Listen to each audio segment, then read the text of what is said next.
What you're about to hear is not a sermon. It's a prophetic unveiling, a mystery, a calling. Because this isn't just about information. It's about transformation. Prepare yourself. Because the revelation of walking with the Messiah is not a theory. It is a journey, a holy collision between heaven and earth. Before there were churches, before there were cathedrals, before there were pulpits and choirs, there was a walk. The cool of the day, God walked with man. And now, in the fire of redemption, the Messiah walks again. Not in buildings of stone, but in the temples of flesh and spirit. He walks with you. To walk with the Messiah is not simply to say a prayer, to attend a service, or to know a doctrine. No, that's not it. That's the outer shell, the shadow, the echo. But the walk is the substance. It is the heartbeat of heaven joined with the footsteps of earth. It is not merely believing that he exists, not even just believing in what he did. It is living as he lived, moving as he moved, loving as he loved, speaking as he spoke, and being poured out as he was poured out. It is not a matter of religion. It is a matter of life, of breath, of every heartbeat aligning with the rhythm of his.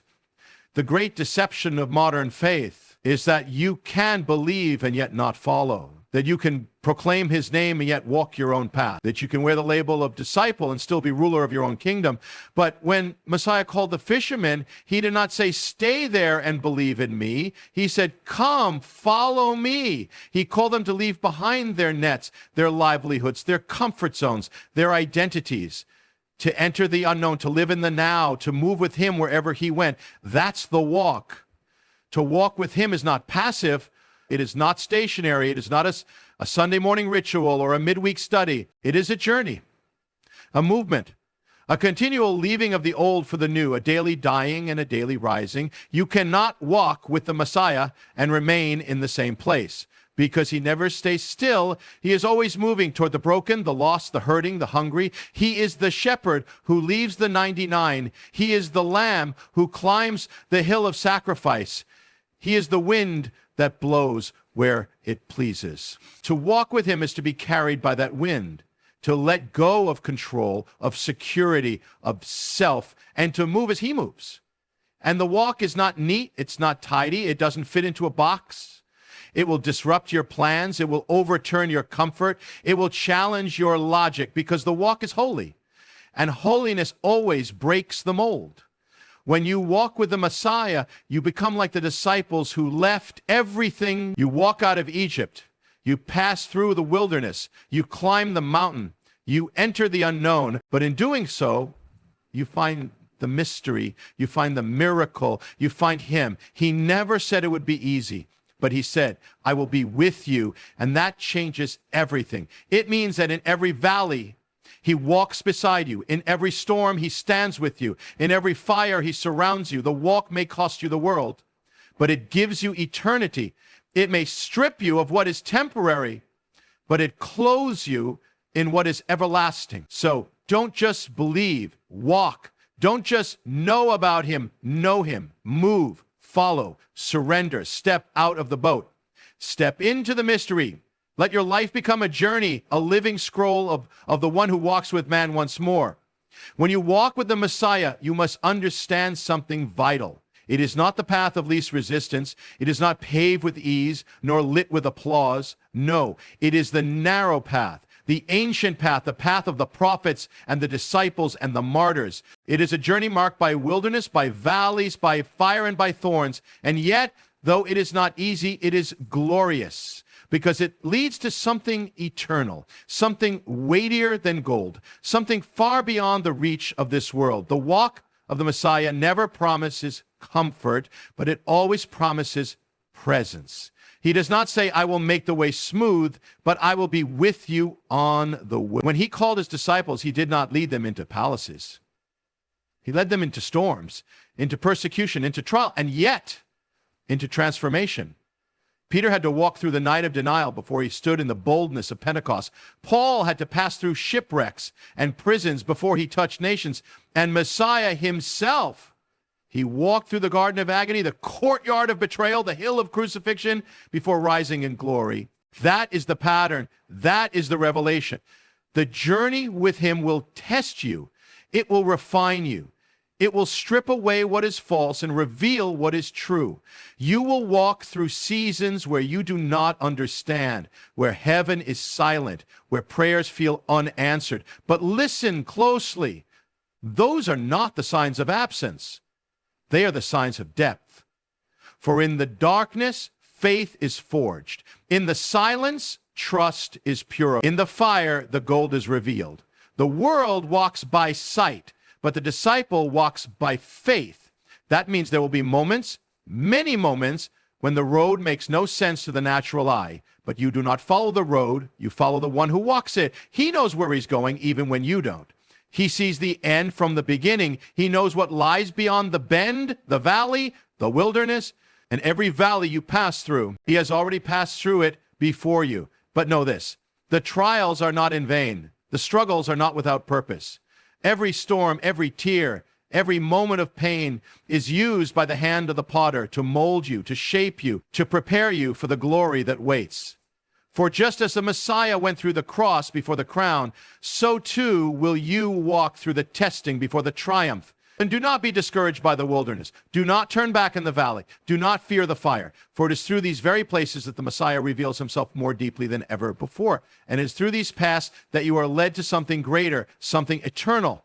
The walk is not easy, but it is holy, and it ends in glory. Keep walking. Keep trusting, for the one who leads you is faithful.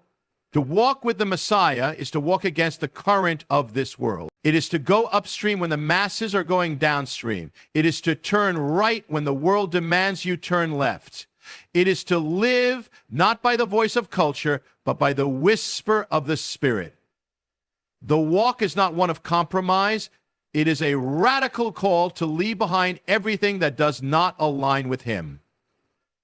The moment you choose to follow the Messiah, you are no longer your own. You've left the house of idols, the city of comfort, the land of man's applause, and you've set your face like flint toward the kingdom of heaven. This world loves conformity. It praises the one who goes along, who bends, who blends in, who fits the mold. But the Messiah was not sent to blend. He was sent to break.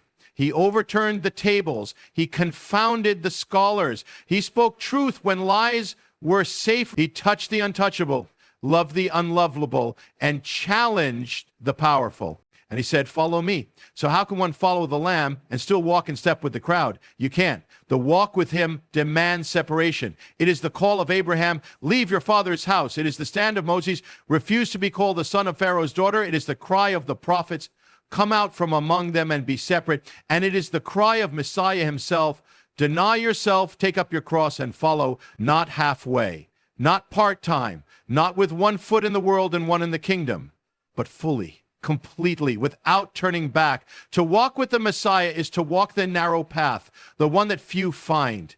It means saying no when the world says yes. It means standing when the crowd kneels to idols. It means loving when hate is easier. It means holding to truth when lies are more popular. It means being mocked, misunderstood, rejected, not because you're wrong, but because you're right, because you bear his image, because you reflect his light. But take heart. He said it would be this way. If the world hates you, know that it hated me first. So don't be surprised, don't be shaken. The rejection of man is the confirmation that you belong to another kingdom. The road of comfort is wide and crowded, but the road of the Messiah is narrow, costly, and filled with glory. Every compromise weakens the fire. Every surrender to culture dulls the light. But every stand for truth, every step of obedience, every moment of courage, it strengthens the walk. It sharpens the flame, and it draws you closer to him. So do not fear rejection. Do not seek the approval of man.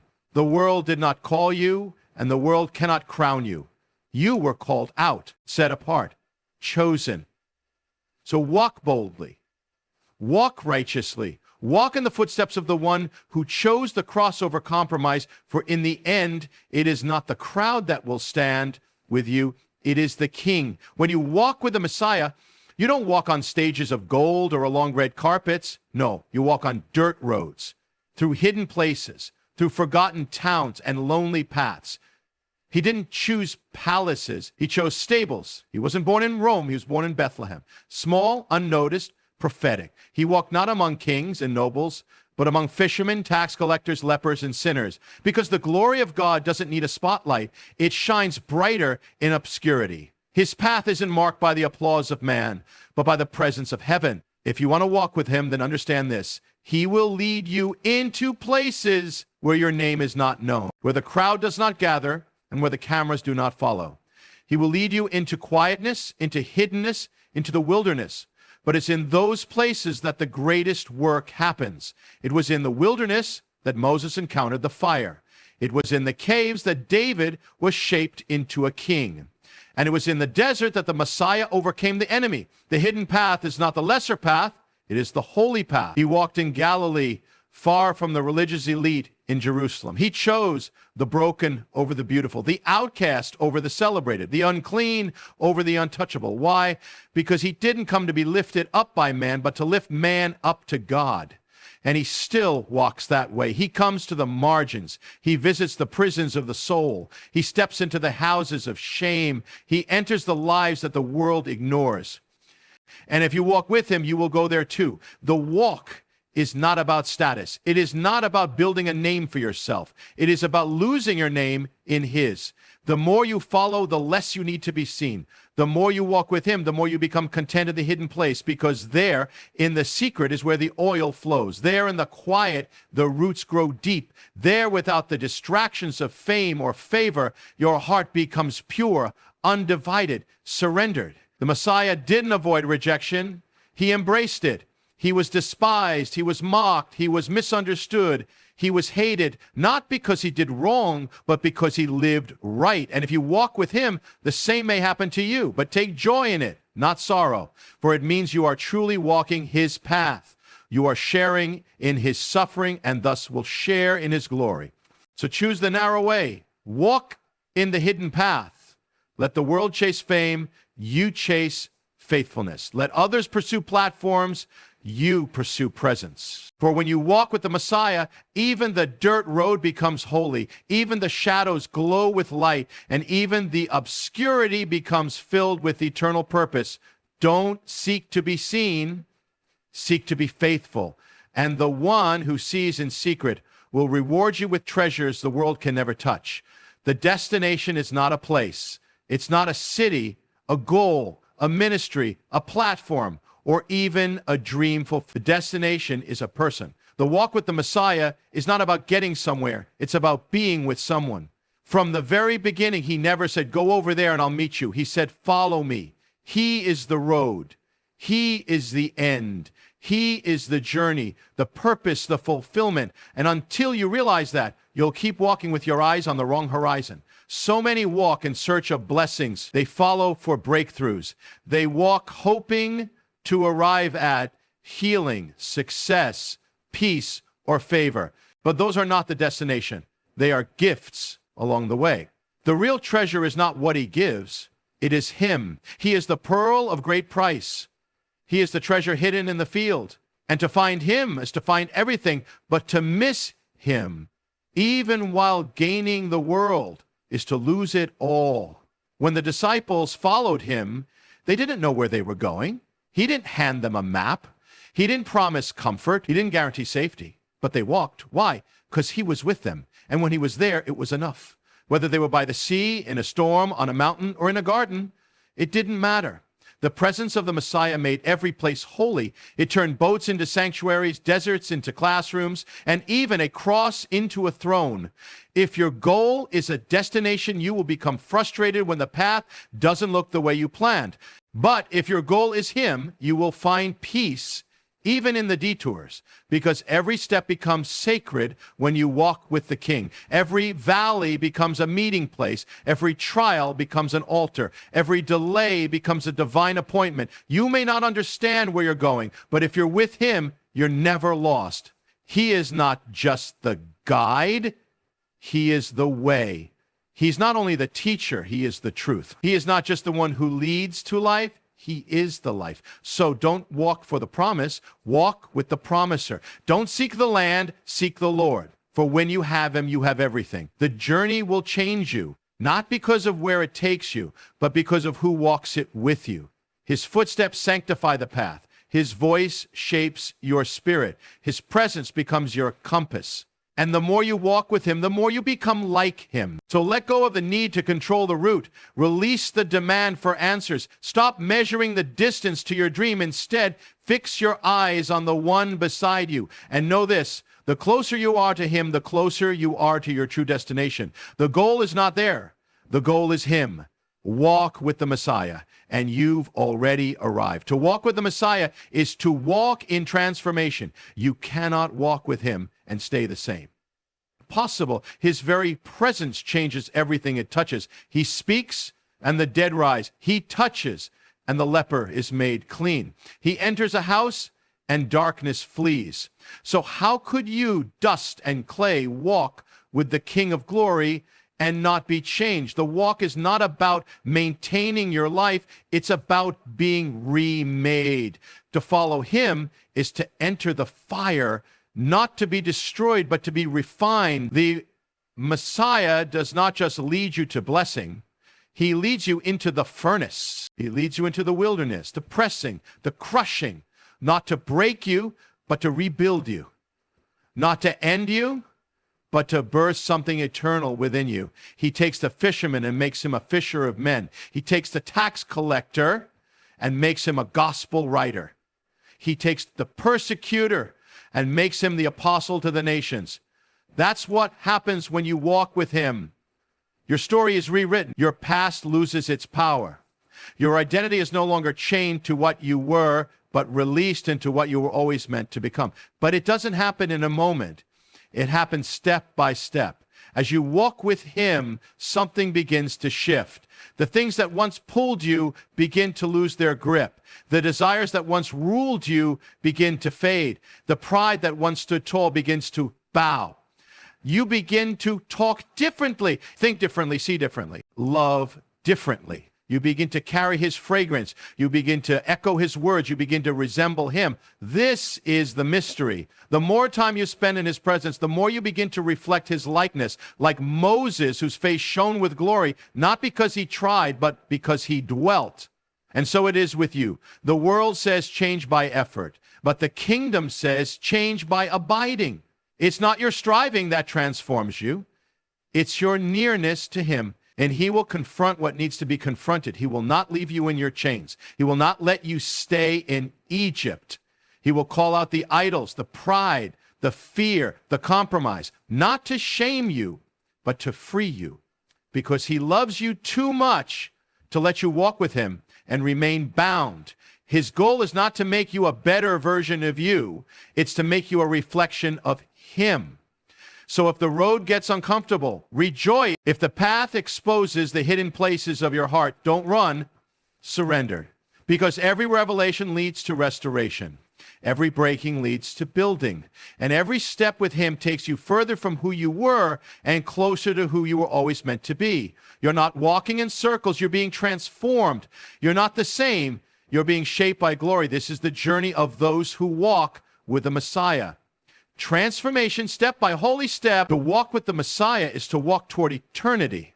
This life is not the end, it's the prelude. It's not the destination, it's the journey to the greater. Every step you take with him echoes beyond time. Every decision made in faith, every act of obedience, every sacrifice, every tear, every moment you chose him over the world. None of it is wasted. All of it is eternal. The walk with him is not for the here and now. It's for the kingdom that has no end. The world walks by sight, by what is seen and touched and tasted. But you are called to walk by what is unseen, by the reality of heaven, by the promise of the age to come. You are not walking toward retirement, comfort, or earthly recognition. You are walking toward a kingdom that cannot be shaken, a city not built by human hands, a crown not made of gold but of glory. You are walking toward the embrace of the King himself. The Messiah walked with his eyes fixed beyond the cross. It says, for the joy set before him, he endured the cross. That joy wasn't here, it was there. And so it is with you. You walk through the valley, but with your eyes on Zion. You endure the fire, but with your heart set on the kingdom. You live in the now, but your hope is anchored in the forever. That is the mystery of the walk, living in time, yet led by eternity. The road will not always make sense. You may lose things, lose people, lose positions. The world may look at your life and say, what's the point? But you know something they don't. You know that what is seen is temporary, but what is unseen is eternal. The treasures you store here will rust and fade, but the treasures of faith, love, mercy, and obedience, they follow you beyond the veil. Every act of righteousness is recorded in heaven. Every word spoken in truth echoes through eternity. And every time you chose the narrow path, the difficult road, the harder obedience, angels stood in awe and heaven smiled. You are not walking for this world, you are walking for the one who overcame it. The one who has gone before you to prepare a place, the one who will one day say, well done, good and faithful servant. So fix your eyes on what lasts. Let your steps be guided not by what feels good, but by what is true. Remember that every day of your walk is a seed sown in eternity. And one day when the walk is done, when your race is run, when you close your eyes in this world, you will open them to see him face to face. And you will realize it was worth it all. The pain, the pressing, the perseverance, all of it. For those who walk with the Messiah are not walking to the grave, they are walking to glory. Keep walking. Eternity is just ahead. So walk, child of heaven. Walk the path of the Nazarene. Let your footprints be lost in his. And may every step you take echo with the glory of the one who walked before you, who walks beside you, and who walks within you. May the Lord bless you as you rise to the call. May you walk in his power, move in his purpose, and dwell in his presence.